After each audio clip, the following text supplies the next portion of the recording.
Já ouviu falar em transtorno de personalidade narcisista? Estudiosos acreditam que 10% da população tenha traços narcisistas, mas um percentual delas, gente, desenvolve um transtorno mais sério, como nós vamos conferir nessa matéria. E agora nosso bate-papo vai ser sobre um assunto que causa uma certa polêmica, enfim, muitas pessoas ficam, e agora? Como fazer com isso tudo? Mas eu convidei então a psicóloga Brenda, que vai contar um pouquinho mais pra gente sobre esse assunto. Inclusive eu tava com saudade, realmente ela tava só mais lá com o Mauro, no ao vivo, enfim, falei, não, vamos mudar isso aqui, vamos gravar aqui comigo também, né, Brenda? Verdade. Tudo bem? Boa tarde. Boa tarde, Núbia, também tava com saudade. Obrigada por aceitar nosso convite de novo, viu? Obrigada. Então eu quero que você fala pra gente o que é o tal desse transtorno de personalidade narcisista. Tá. Na verdade, assim, quando a gente olha, a gente ouve falar muito, né, do transtorno de personalidade narcisista, mas normalmente a gente não vê os critérios diagnósticos dele. Ele é conhecido, sim, por ser uma pessoa com um ego bem inflado, sabe? De grandiosidade. É aquela pessoa que tudo dela é melhor. Ela é a mais bonita, ela é a mais inteligente, ela é a mais especial. É aquela pessoa, Brenda, mas eu também me sinto bonita, eu também me sinto inteligente. Significa que eu sou narcisista? Não.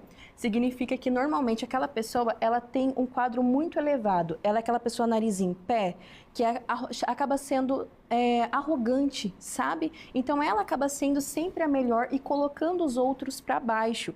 Então é diferente daquele comum assim, aquela pessoa que se ama é narcisista? Não, gente. É aquela pessoa que ela sempre tem que estar acima e colocando os outros para baixo dela. Então, isso que se caracteriza. E então, digamos, Brenda, aquele tipo de pessoa que faz aqueles comentários bem desnecessários, aquelas coisas assim que quando chega numa roda, aquela pessoa já tá chegando, isso já é uma coisa de, opa, um alerta? Isso. É legal quando você me falou, Núbia, porque assim, essa pessoa, o tipo de transtorno de personalidade narcisista, ela não desenvolve empatia. Então, não importa o que eu falei pra você, sabe, o nosso senso comum, a gente pensa, né? Poxa, eu não vou falar isso pra pessoa porque pode ofender ela. Ou a pessoa narcisista, não. Ela vai falar e ela nem pensa, ela não se importa se você ficou mal, se você se sentiu mal. O importante é ela sempre tá acima de você. E Brenda, como que a gente pode falar dos tipos? Existem vários tipos de narcisismo? Quando a gente fala dos tipos, a gente tem que olhar primeiro de tudo um critério diagnóstico. Para a gente poder dar um diagnóstico para uma pessoa, a gente precisa olhar para o DSM. O que é o DSM? É um manual de diagnóstico de saúde mental. Então, nele contém 9 critérios, aonde você tem que fechar ao menos 5, tá? Para você dar um diagnóstico para uma pessoa. Só que ele fica muito, vamos dizer assim, naquilo ali, sabe? Existem outros subtipos, sim, que nós podemos caracterizar. Eu gosto de falar que existem 3 que eles vão acabar fechando todos os outros narcisistas por aí. O que é? O grandioso.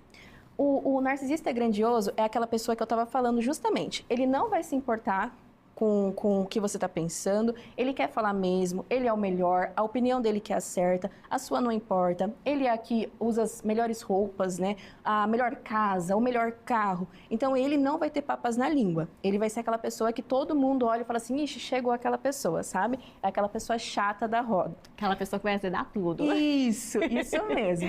Existe também o tipo de perfil de narcisista vulnerável. O que é? É aquela pessoa que ela é um pouquinho mais...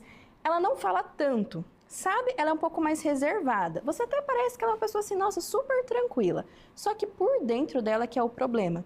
É que daí ela faz as coisas até pra te ajudar. Ela também pode te dar colo, ela pode se mostrar ser uma pessoa empática, ela pode fazer tudo isso. Mas o objetivo principal dela é com que você me elogie. Eu te ajudo pra você me elogiar. Eu te ajudo para que você fique me devendo um favor. Eu te ajudo para que eu me sinta importante. Então, o importante para ela é ela se sentir acima, mesmo que externamente isso não pareça, sabe? E também tem o comunal. O que é o comunal? É aquela pessoa que normalmente está voltada a trabalhos comunitários. Então, é aquela pessoa que, vamos colocar ali, um líder religioso, pessoas que trabalham em ONG, que resgatam animais, enfim. Ela faz isso, mas para que tenha o apoio da comunidade, que ela seja colocada como se fosse um deus, uma deusa, sabe? Então, para engrandecer ela. Então, a gente tem vários tipos. Você vai encontrar, Núbia, na internet. Você vai encontrar narcisista somático, que é aquele que vai mostrar o corpo. Você vai encontrar narcisistas cerebrais, que são aqueles que são intelectual muito elevado. Tem vários tipos, mas de qualquer forma, a gente se resume a esses 3. Eles se encaixam melhores, vamos dizer assim. E, Brenda, a gente pode falar assim, os principais sinais, então, é esse espírito de grandeza, ou esse espírito de cobrança, ou esse espírito de ser bem visto? Isso, o principal é isso, a gente olhar que é aquela pessoa que ela quer sim, seja externamente ou internamente, aquela pessoa que só pensa nela, com uma baixa empatia, né? Uma pessoa que normalmente é difícil ela ter uma regulação emocional. Então, aquela pessoa que normalmente ela fala, ela é explosiva, ela não consegue, se ela fica irritada, ela não vai tentar se acalmar, ela vai falar mesmo, sabe? Então, são vários sinais que você começa a se atentar. E um sinal também importante, que a gente vê bastante sobre mães narcisistas, relacionamentos com narcisista, é o quê? Aquela pessoa, para você poder perceber os sinais, é o quê? Para ela tentar se sentir num nível elevado, ela vai tentar diminuir você. Então, é aquelas mães ou nos relacionamentos que ela coloca você para baixo, para ela poder se sentir maior, tá? Ou, de qualquer forma, quando ela vê que a pessoa já tem uma pessoa que ela já não tem tanto amor próprio, tanta autoestima, ela sempre coloca ela como mais, tá? Então, a gente sempre tenta, os principais sinais para você poder observar, é aquela pessoa que te coloca para baixo. E no caso dessas mães narcisistas, então, Brenda, já que você tocou no assunto, vamos falar dessa ferida. Como que é, no caso assim, elas ficam muito fazendo críticas para o filho, para a filha, cobrando muito? Como é que é essa relação? Normalmente, as mães narcisistas é aquelas que as filhas delas têm que ser as melhores. Tem que estar no papel de destaque. Então, vamos supor, tem uma apresentação na escola, a minha tem que ser a principal. E se caso a minha não for a principal, ela pode culpar a filha, sabe? Ah, por que você não fez para ganhar o papel? Por que você não é a pessoa que está lá se destacando? Por que você não pode ir com uma roupa qualquer? Você tem que ir com a melhor roupa. Isso entra uma autocobrança, sim, da criança, né, ou da pessoa adulta, mas entra, assim, é aquela mãe que normalmente quer fazer o filho se destacar. E não importa a opinião do filho, tá? Então, normalmente se tornam pessoas depois inseguras, porque é a mãe que vai comandando, ele já não tem mais voz para nada. Olha só, e no caso dos relacionamentos, como que é isso, Brenda? Porque acho que deve ser uma coisa bem delicada, porque às vezes quem tá dentro não percebe, e os de fora que percebem, né? A pessoa que está se relacionando, normalmente é aquela pessoa que normalmente ela vai ficar com... Ela chega na clínica ou com muita culpa, ou depressiva, porque assim, a todo momento ela é colocada para baixo. Ah, porque, ó, a namorada de fulano é melhor que você. Olha, você pode ver na festa, tava todo mundo bem vestido. Olha como que você tá vestida, sabe? Ah, porque você tem que ficar quieta, porque olha o que você fala. Tudo que você fala é ruim, sabe? Então, sempre ela vai fazendo comentários que vai diminuindo o outro. E o outro, ele vai começar a olhar e falar assim, gente, nossa, eu sou ruim, né? Eu não sei falar, eu não sei me vestir, eu não sei me comportar. Todo mundo é melhor. Mas ele faz isso com a parceira justamente para ele se sentir superior a ela. Isso com todo mundo. E é onde que normalmente é o parceiro que vem pro tratamento. Com depressão, querendo se separar ou se sentindo muito culpado. E como que é esse diagnóstico, então, dessas pessoas narcisistas? É um pouquinho mais delicado, complicado? Que elas podem tentar querer mascarar isso também, Brenda? Sim, sim. Na verdade, Núbia, é um transtorno que normalmente, dificilmente vem para a clínica por causa do narcisismo, tá? Ele vai vir quando ele já está prestes a se separar, ele vai vir quando ele está prestes a perder um cargo importante, ele vai vir quando ele estiver a ponto de perder uma coisa muito importante para ele, e daí ele vem com alguma comorbidade. O que é a comorbidade? Ele vai vir com uma depressão, ele vai vir por causa de uso excessivo de álcool, de drogas, ele vai vir por questões de compulsão, por gastos, por comer demais, ele vai vir por causa dessas outras comorbidades, tá? Daí é quando ele já não está aguentando mais, e isso já se alastrou para outras coisas, e ele vem tratar aquilo. Mas por causa do narcisismo, é difícil, tá? Normalmente a gente consegue encontrar narcisista através da filha que vem para terapia, da namorada, do namorado que vem para terapia, com pessoas que se relacionam com ele. E a gente pode falar até, Brenda, com relação, por exemplo, assim, existem alguns fatores que levam a pessoa a desenvolver isso, por exemplo, ela teve uma criação assim e ela por isso que ficou narcisista, como que é essa relação ou não? Na verdade, assim, como é um transtorno de personalidade, o transtorno de personalidade é aquilo que já nasce com a gente, tá? Então, normalmente ele é hereditário. Pode ser de pais que foram que são narcisistas e acabavam passando para os filhos. Mas você falou um ponto importante, já existem estudos, né, que falam que o ambiente também potencializa isso. Então vamos colocar assim, uma criança que foi muito elogiada, sempre a mãe é aquela protetora, aquela que elogiava demais, tá? Ela pode desenvolver traços narcisistas também. Uma criança também que foi muito criticada, ela também, para ela se sentir, começar a se sentir superior, né, melhorar assim, ela vai buscando esse perfil mais narcísico também. Então o ambiente também potencializa, tá? E, Brenda, no caso, o tratamento para esse tipo de transtorno é psicoterapia? Como que funciona nesses casos?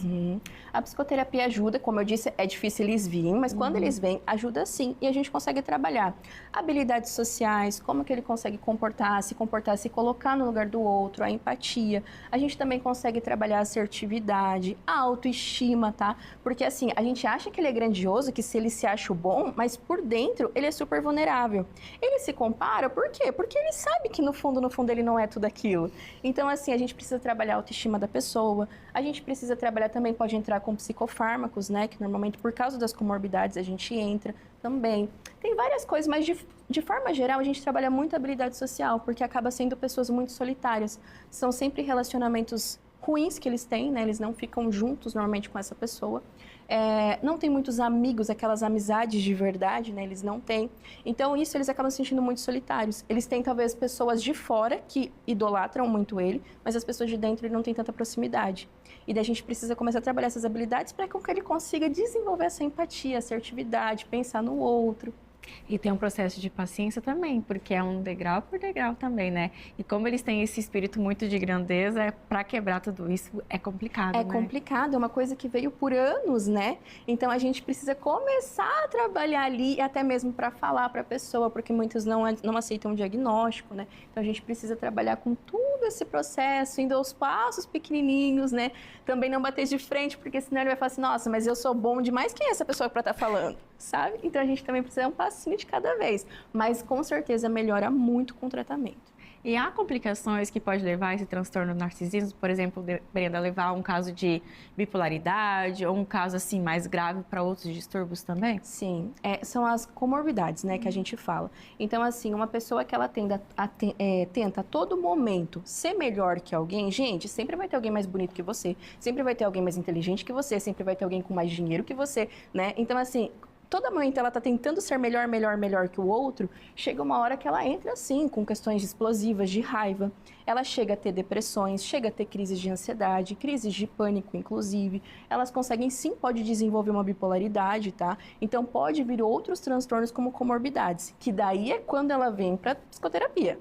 Antes não, é difícil. Que fica com aquele receio, aquela coisa, eu não preciso de ajuda, para que eu vou buscar? Eu não preciso disso. Mesmo.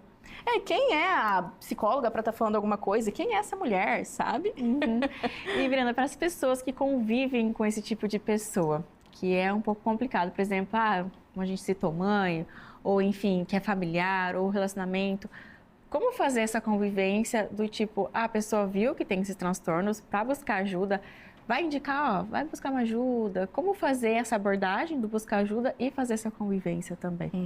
Na verdade, assim, são pessoas que elas precisam de um tratamento, de um auxílio, porque provavelmente elas começam a chegar com o ego muito diminuído, se sentindo incapaz. Então, elas precisam, primeiro, elas buscarem esse tratamento para lidar com eles. Até mesmo com a forma como vai falar, como que ela vai conseguir se posicionar para ele buscar ajuda. Porque uma coisa é ele querer, outra coisa, né, é ele ir fazer. Então, assim, essas pessoas, como que a gente costuma falar? Gente, é difícil. Vocês têm que ter consciência de que pode haver mudança, pode haver uma melhora. Ele nunca vai deixar de ser narcisista. É um transtorno de personalidade. Transtorno de personalidade é diferente de um transtorno de humor. Transtorno de humor existe cura, vamos dizer assim, né? Ansiedade, depressão. Agora, um transtorno de personalidade, a pessoa sempre vai ser assim. Então, você consegue diminuir o nível dela, tá? Para você aprender a conviver. Mas ela sempre vai ter aquele fundinho de superioridade. Então, primeiro é você ter aceitação. Você olhar e falar assim, eu vou conseguir conviver com isso? Para o resto da minha vida, para sempre, ou enfim. Então, a pessoa precisa começar a se questionar. E se caso ela quiser, né, prosseguir, ela também começar a se posicionar, ela vai ter que ter formas de lidar, de falar com essa pessoa, né? Ela começa a buscar ela se empoderar. E também, de certa forma, não não levar tanto a sério alguns comentários. Né? Buscar habilidades sociais também com outras pessoas, alguns outros amigos, ver os destaques dela no trabalho que ela tem, porque às vezes ela também para de acreditar nela. Fica com aquela dúvida, aquela questão de que o fala, começa a internalizar e acreditar com tudo real, né, Brenda? Sim, é exatamente isso. Obrigada, viu, mais uma vez pela sua Obrigada. participação aqui no Ver Mais. Inclusive, faz um convite para as pessoas te acompanhar no seu Instagram também. Ah, perfeito. O meu Instagram é psicóloga Brenda Moraes, pode estar me encontrando lá, tá? Também tem o número do WhatsApp, que também tá lá, é só clicar nos contatos, que daí vocês podem entrar em contato comigo. Brenda, obrigada novamente pela sua participação.